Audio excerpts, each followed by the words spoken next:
Halo semuanya, kembali lagi dengan saya Eji Bayu. Di video kali ini, saya akan membawakan cerita yang berjudul Sumpah Pocong Terakhir. Bagaimana kisah selengkapnya? Jangan kemana-mana, tetap di Mata Goib.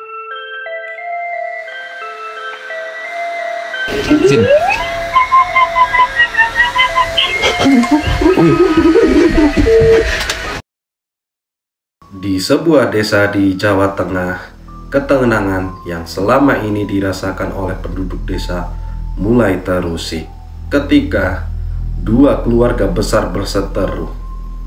Keluarga Pak Surono, seorang pria parubaya yang keras kepala, dan keluarga Bu Murni, seorang janda kaya yang dikenal berani dan tegas.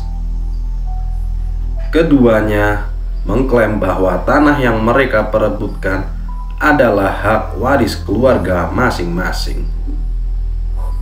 Pak Surono adalah pria yang dikenal keras dan tidak mudah menyerah.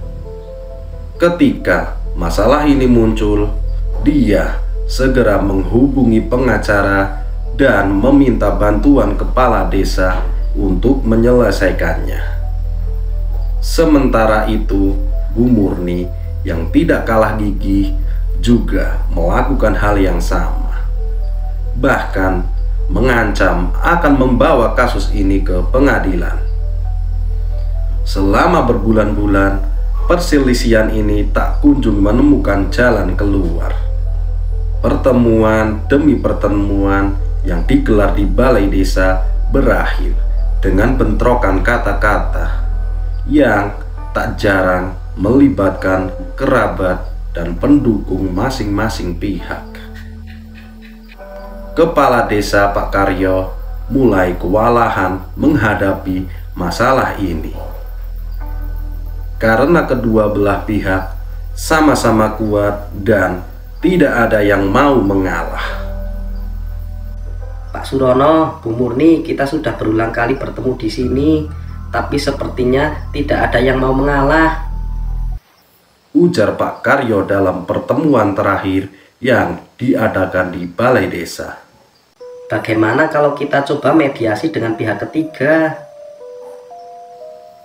Namun, mediasi yang diusulkan oleh kepala desa juga tidak berhasil.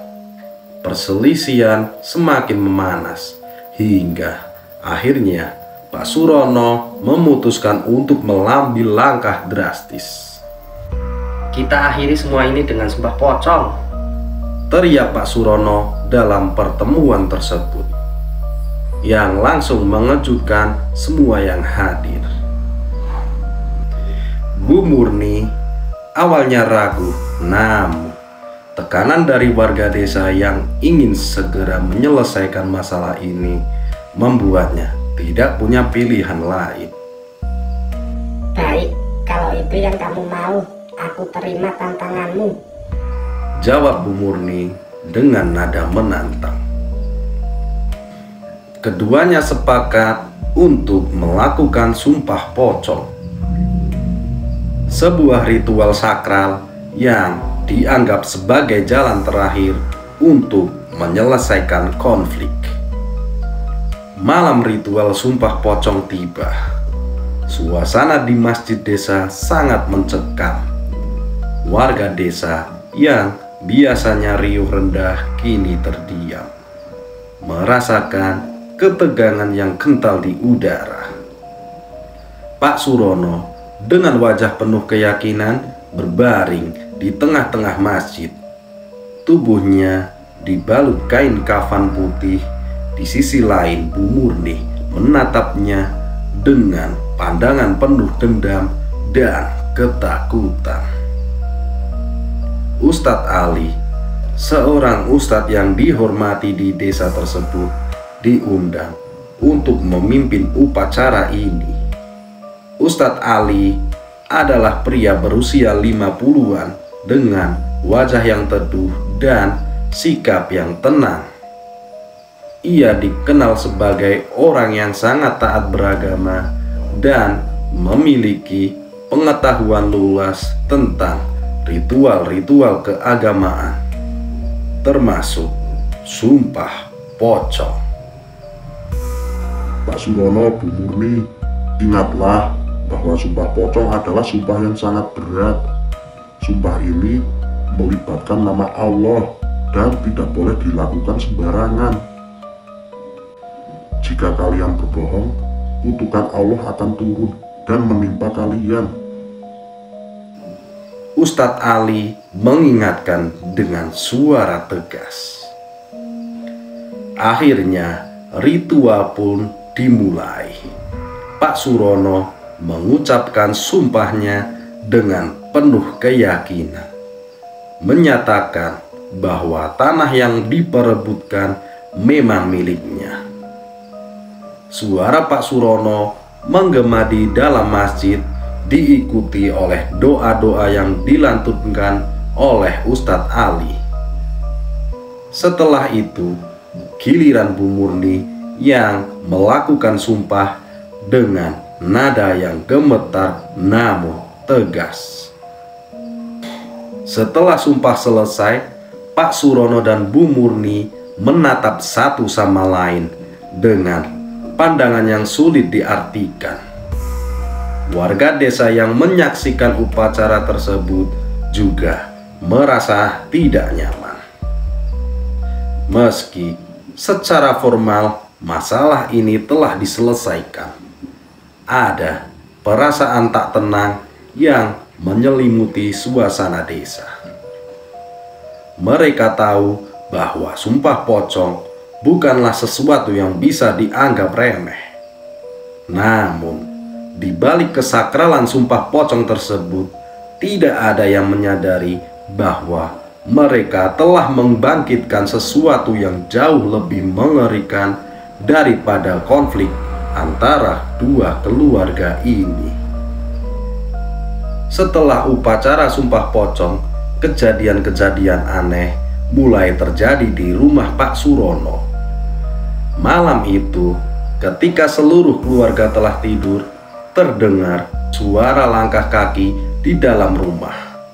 Suara itu berlanjut hingga ke ruang tamu, seolah-olah ada seseorang yang berjalan mondar-mandir. Pak Surono yang terbangun karena suara itu segera memeriksa, namun tidak menemukan apapun. Hanya suara langkah kaki yang kini berhenti tiba-tiba, menyisakan keheningan yang menegangkan. Merasa tidak nyaman, Pak Surono kembali ke kamarnya. Tetapi perasaan tidak tenang terus menghantuinya. Malam berikutnya, kejadian serupa terulang, namun kali ini lebih menyeramkan. Di jendela kamar tidur Pak Surono muncul bayangan sosok yang tinggi dan mengenakan kain putih. Sosok itu hanya berdiri diam, menatap ke arah Pak Surono dengan mata yang tak terlihat jelas. Pak Surono terkejut, namun ketika dia mencoba mendekati jendela, bayangan itu menghilang begitu saja. Di tempat lain, Bu Murni juga mengalami gangguan serupa. Setiap malam, dia mendengar suara tangisan yang memilukan dari dalam rumahnya. Padahal tidak ada siapapun di sana. Tangisan itu terdengar jelas, seolah-olah datang dari dalam kamarnya sendiri. Bu Murni yang ketakutan akhirnya mencoba tidur dengan lampu menyala. Namun, suara tangisan itu tidak juga berhenti. Berita tentang gangguan-gangguan ini segera menyebar ke seluruh desa. Warga desa yang sebelumnya mendukung dilakukannya sumpah pocong mulai ketakutan dan merasa bahwa mereka telah membuat kesalahan besar. Mereka menganggap bahwa sumpah pocong yang dilakukan oleh Pak Surono dan Bu Murni telah membangkitkan sesuatu yang tidak seharusnya diganggu.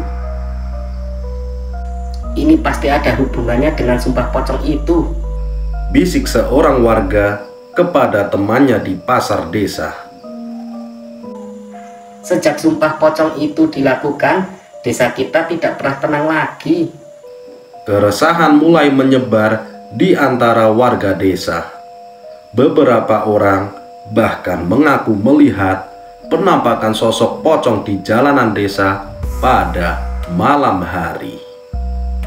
Desa yang biasanya damai kini berubah menjadi tempat yang mencekam, di mana malam-malam diisi dengan ketakutan akan kehadiran makhluk gaib yang marah.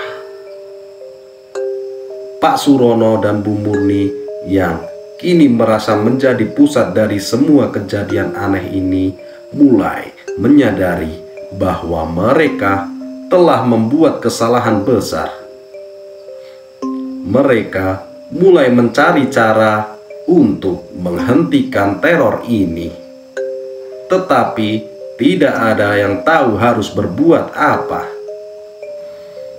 Teror yang dialami keluarga Pak Surono mencapai puncaknya ketika satu persatu anggota keluarganya mulai meninggal dengan cara yang tidak wajar.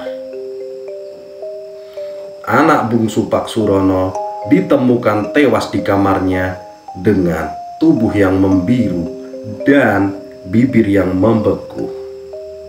Tidak ada tanda-tanda penyakit atau luka pada tubuhnya, hanya ekspresi ketakutan yang membekas di wajahnya. Kematian anak Pak Surono menjadi pukulan berat bagi keluarga Pak Surono.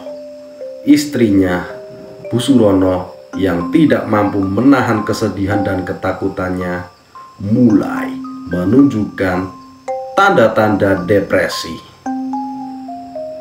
Malam-malamnya diisi dengan mimpi buruk tentang anaknya yang memanggil-manggil namanya, meminta tolong dari balik kegelapan. Tak lama setelah kematian anak perempuan Bu Surono ditemukan tewas di dalam kamar tidurnya, menggantung dengan tali yang diikatkan ke langit-langit. Tubuhnya menggantung dengan tenang, tetapi wajahnya penuh dengan ekspresi ketakutan yang sama seperti yang terlihat pada wajah anak perempuannya.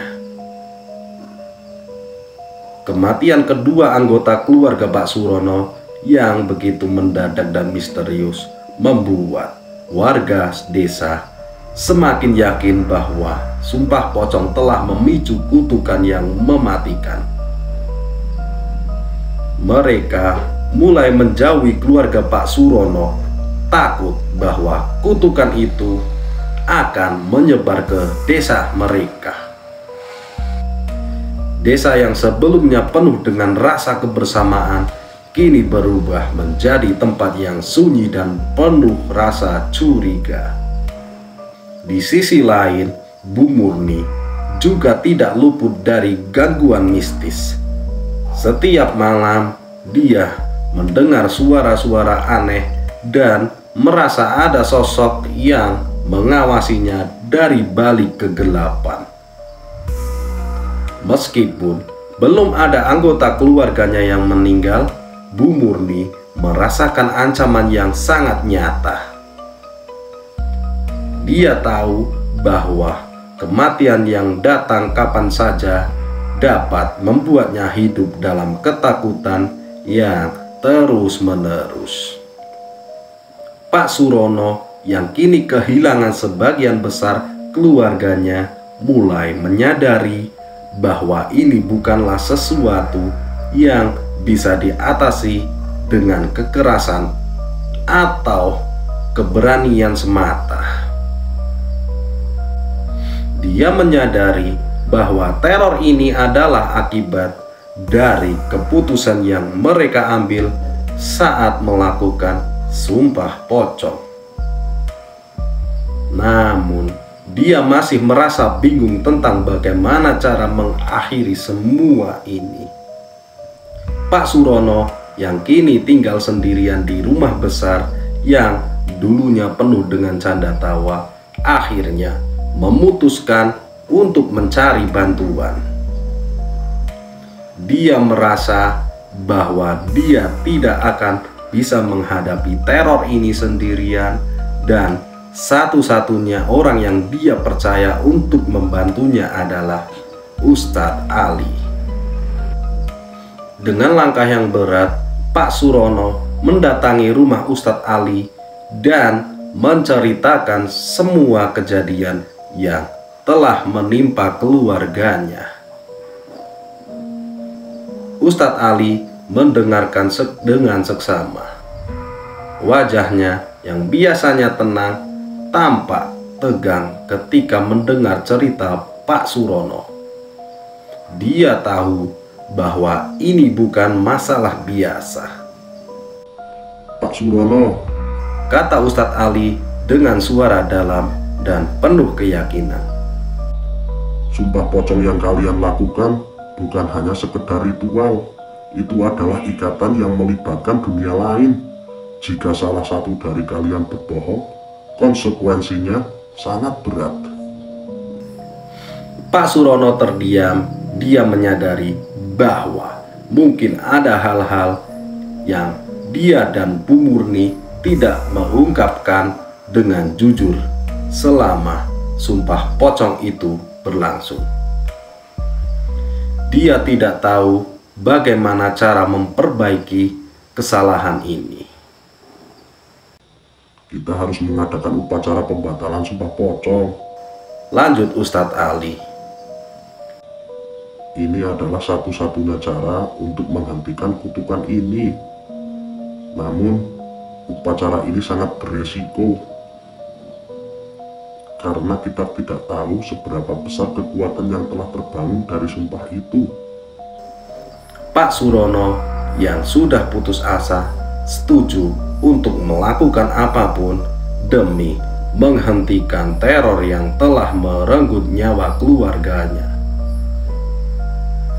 Mereka sepakat untuk mengadakan upacara pembatalan sumpah pocong di masjid yang sama tempat sumpah itu diucapkan. Malam pembatalan sumpah pocong tiba. Suasana di masjid desa kembali mencekam, sama seperti malam saat sumpah pocong pertama kali dilakukan. Namun, kali ini ada perasaan takut yang jauh lebih kuat yang melingkupi semua orang yang hadir. Pak Surono dan Bu Murni kembali dibalut dengan kain kafan putih, namun kali ini mereka berbaring di atas sajadah yang sudah dipersiapkan di depan mihrab masjid. Warga desa berkumpul di sekeliling mereka, menyaksikan dengan penuh rasa khawatir. Ustadz Ali berdiri di hadapan mereka dengan wajah yang penuh konsentrasi. Dia memulai upacara dengan membaca doa-doa perlindungan dan pengusiran, berharap agar kutukan yang telah menyerang desa ini bisa dihentikan. Pak Surono, Bu Murni, ikuti setiap kata yang saya ucapkan dengan tulus hati. Perintah Ustadz Ali. Dengan suara yang gemetar, Pak Surono dan Bu Murni mengulangi sumpah yang diberikan oleh Ustadz Ali. Kali ini mereka bersumpah untuk melepaskan semua dendam, kebencian, dan kebohongan yang telah memicu sumpah pocong sebelumnya. Mereka berjanji untuk tidak lagi terlibat dalam konflik yang sama dan meminta maaf atas semua kesalahan yang telah mereka perbuat. Saat sumpah pembatalan diucapkan, suasana masjid berubah drastis. Angin dingin tiba-tiba berhembus membawa bau anyir yang sangat kuat. Lampu masjid berkelap-kelip dan beberapa warga yang menyaksikan mulai panik. Namun, Ustadz Ali tetap berdiri dengan tegap, melanjutkan doanya tanpa henti. Tiba-tiba terdengar suara ledakan keras dari langit-langit masjid, diikuti oleh suara tangisan yang sangat memilukan. Semua orang menoleh ke arah sumber suara, dan mereka melihat sosok pocong melayang di atas masjid. Matanya yang merah menyala menatap ke arah Pak Surono dan Bu Murni dengan penuh amarah. Pak Surono dan Bu Murni hanya bisa menutup mata mereka, merasa ketakutan yang luar biasa. Sosok pocong itu melayang semakin dekat, namun sebelum dia bisa menyentuh mereka, Ustadz Ali mengangkat tangannya dan mengucapkan doa terakhir dengan suara yang sangat keras. Seketika itu juga sosok pocong tersebut lenyap, meninggalkan kepulan asap hitam yang menghuni ruangan. Suasana masjid kembali hening dan angin dingin yang tadi berhembus perlahan menghilang. Semua warga desa yang menyaksikan kejadian itu merasa lega, meskipun mereka tahu bahwa perasaan ini akan selalu menghantui mereka. Setelah upacara pembatalan sumpah pocong, teror yang menghantui desa akhirnya berhenti. Pak Surono dan Bu Murni kembali ke rumah mereka dengan perasaan yang campur aduk. Mereka tahu bahwa meskipun teror itu telah berakhir, luka yang ditinggalkan tidak akan pernah sembuh sepenuhnya. Pak Surono kini hidup dengan sendirian di rumahnya yang besar, dihantui oleh bayangan keluarga yang telah meninggal. Meskipun tidak ada lagi gangguan gaib, kesepian dan rasa bersalah terus menghantui pikirannya. Setiap malam dia duduk di kamar menatap foto putrinya dengan mata yang penuh penyesalan. Bu Murni di sisi lain memutuskan untuk meninggalkan desa tersebut. Dia tidak bisa lagi hidup di tempat yang menyimpan begitu banyak kenangan buruk. Sebelum pergi, dia menemui Pak Surono untuk yang terakhir kalinya. Pak Surono, saya tahu kita telah melalui banyak hal buruk. Saya tidak ingin menyimpan dendam lagi. Mari kita anggap semua ini sudah selesai, ujar Bu Murni dengan suara lirih. Pak Surono hanya mengangguk, matanya berkaca-kaca. Mereka berdua tahu bahwa meskipun konflik mereka telah berakhir, luka yang diakibatnya tidak akan mudah sembuh. Namun, mereka berusaha untuk memulai lembaran baru, berharap bahwa masa depan akan membawa kedamaian bagi mereka. Setelah Bu Murni pergi, Pak Surono memutuskan untuk mengabdikan hidupnya kepada Tuhan. Dia sering terlihat di masjid, menghabiskan waktu dengan berdoa dan meminta ampun atas segala dosa-dosanya. Ustadz Ali yang kini menjadi satu-satunya teman dekatnya sering memberikan nasihat dan dukungan spiritual.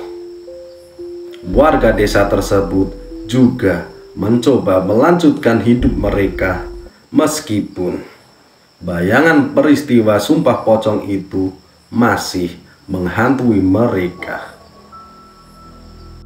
Namun, dari tragedi ini mereka belajar bahwa dendam dan kebencian hanya akan membawa kehancuran, dan bahwa perdamaian harus selalu diutamakan. Bertahun-tahun kemudian, kisah sumpah pocong di desa tersebut menjadi legenda yang diceritakan dari generasi ke generasi. Orang-orang yang mendengar cerita ini selalu merasakan getaran ketakutan dan keheranan sambil bertanya-tanya, apakah semua itu benar-benar terjadi? Pak Surono di hari-hari terakhir hidupnya merasa damai. Dia tahu bahwa dia telah membayar harga yang mahal untuk kesalahan yang dia buat. Sebelum meninggal, dia meninggalkan surat wasiat yang meminta agar dia dimakamkan di samping kuburan keluarganya, agar dia bisa bersama mereka untuk selamanya. Bu Murni yang tidak pernah kembali ke desa tersebut menjalani hidup yang tenang. Di tempat yang jauh, dia memutuskan untuk melupakan semua yang terjadi di desa tersebut. Meskipun bayangan masa lalunya kadang-kadang masih menghantui dalam mimpi-mimpinya. Terima kasih sudah menonton video ini. Jangan lupa untuk like, subscribe, dan aktifkan loncengnya agar tidak ketinggalan cerita seram lainnya. Rasakan ketakutan yang mencekam karena sesuatu yang mengerikan sedang menunggumu di balik sudut gelap. Hanya di Mata Goib.